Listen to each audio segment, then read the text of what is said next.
Durante anos aquele envelope permaneceu fechado. Eu o carregava comigo em todas as mudanças, em todas as cidades e em todos os apartamentos minúsculos onde morei. Muitas vezes pensei em abrir ele. Muitas vezes segurei o papel já amarelado nas mãos, lembrando da voz da minha mãe. Só quando sentir que chegou a hora. Eu não entendia o que ela queria dizer. Talvez nem ela soubesse. Talvez apenas esperasse que quando a verdade viesse eu já fosse forte o suficiente para suportar tudo. Os primeiros anos foram os mais difíceis da minha vida. Trabalhava de manhã descarregando caminhões. À tarde fazia entregas. À noite estudava programação. Dormia pouco. Comia o que dava. Houve semanas em que meu jantar era apenas café e pão. Mas toda vez que pensava em desistir eu lembrava da porta sendo fechada na minha cara. Aquilo deixou de ser dor. Virou combustível. Depois de muito esforço consegui meu primeiro emprego como desenvolvedor em uma pequena empresa de tecnologia. 6 meses depois fui promovido. 2 anos depois outra empresa me contratou. 5 anos depois eu já liderava uma equipe inteira. Foi quando conheci Eduardo, um investidor que enxergou potencial em uma ideia que eu desenvolvi havia anos. Era um sistema inteligente para pequenas oficinas mecânicas controlarem estoque, clientes e finanças. Era irônico. Meu pai havia passado a vida inteira dizendo que eu nunca daria retorno.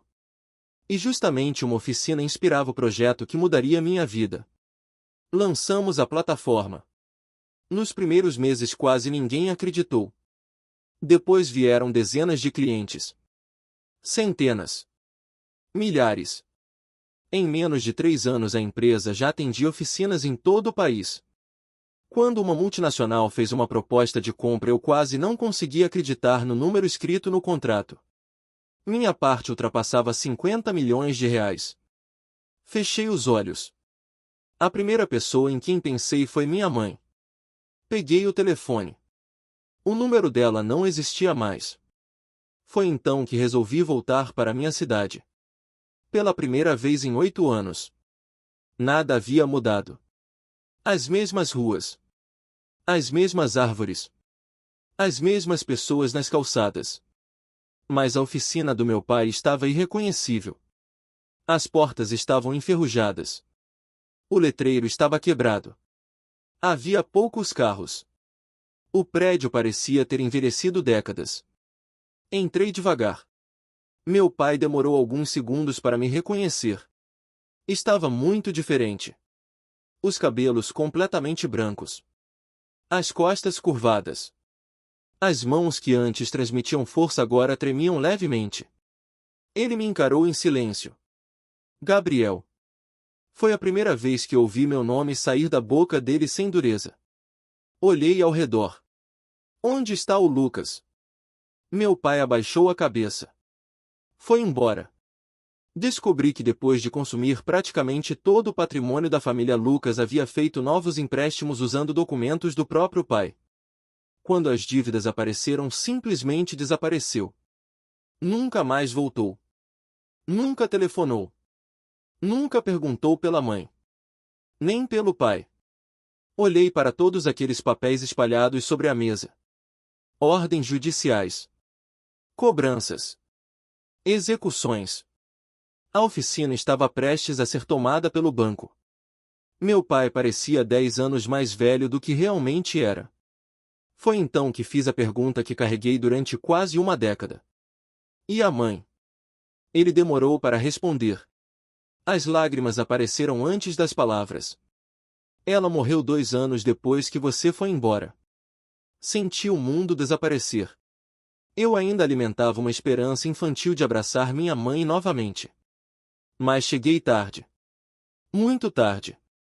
Meu pai continuou falando. Nos últimos dias ela só repetia seu nome. Cada palavra atravessava meu peito como uma faca. Ele caminhou lentamente até um armário. Retirou uma pequena caixa de madeira. Ela pediu que eu entregasse isso caso você voltasse. Abri a caixa. Lá dentro havia uma fotografia antiga. Eu quando era criança. Minha mãe. E um homem que eu nunca tinha visto. Atrás da fotografia havia uma carta escrita pela própria mãe. Minhas mãos tremiam tanto que quase não consegui ler. Filho, se você está lendo isso, significa que eu já não estou aí para explicar tudo pessoalmente. Existe uma verdade que escondi durante toda a sua vida. Meu coração acelerou. Augusto sempre soube que você não era seu filho biológico. O ar desapareceu dos meus pulmões. Olhei imediatamente para meu pai. Ele chorava em silêncio. Continuei lendo. Antes de conhecer Augusto, eu vivi um relacionamento curto com um homem chamado Henrique. Descobri que estava grávida poucos dias depois que ele morreu em um acidente. Augusto decidiu se casar comigo sabendo de tudo. Durante muitos anos tentou amar você como filho. Mas conforme o tempo passou, o orgulho e o ressentimento cresceram dentro dele. Ele nunca conseguiu vencer essa batalha. As lágrimas caíam sobre o papel. Mas a carta ainda não havia terminado. Se algum dia Augusto se arrepender, perdoe ele. Porque o maior castigo dele nunca foi criar o filho de outro homem. Foi perder o filho que poderia ter sido dele por escolha. Não consegui conter o choro. Passei anos acreditando que meu pai simplesmente me odiava. Mas a verdade era muito mais dolorosa. Ele havia sido derrotado pelo próprio orgulho. Levantei os olhos. Meu pai já estava ajoelhado diante de mim. O homem que sempre achei inabalável parecia completamente destruído. Ele segurou minhas mãos. Eu estraguei tudo. Sua voz falhava. Passei anos tentando transformar Lucas no filho perfeito enquanto afastava o único que realmente estava ao meu lado. Pela primeira vez desde a infância havia arrependimento verdadeiro em seus olhos. Não havia desculpas. Não havia justificativas. Apenas culpa. E silêncio. Respirei fundo. Pensei em todas as noites em que chorei sozinho. Em todas as humilhações.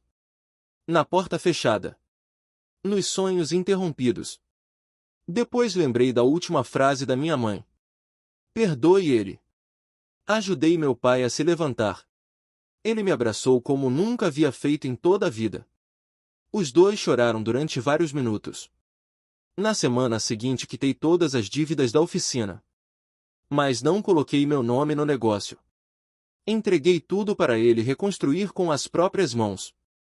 Não porque ele merecesse, mas porque minha mãe merecia que seu último pedido fosse atendido. Meses depois encontramos Lucas. Ele estava completamente sozinho, sem dinheiro e sem ninguém ao lado. Meu pai apenas olhou para ele. Não havia raiva. Só tristeza. Naquele momento ele finalmente entendeu que riqueza nunca foi sobre dinheiro. Nunca foi sobre herança. Nunca foi sobre patrimônio. Era sobre quem permanecia ao seu lado quando tudo desmoronava. E essa pessoa, ele mesmo havia mandado embora.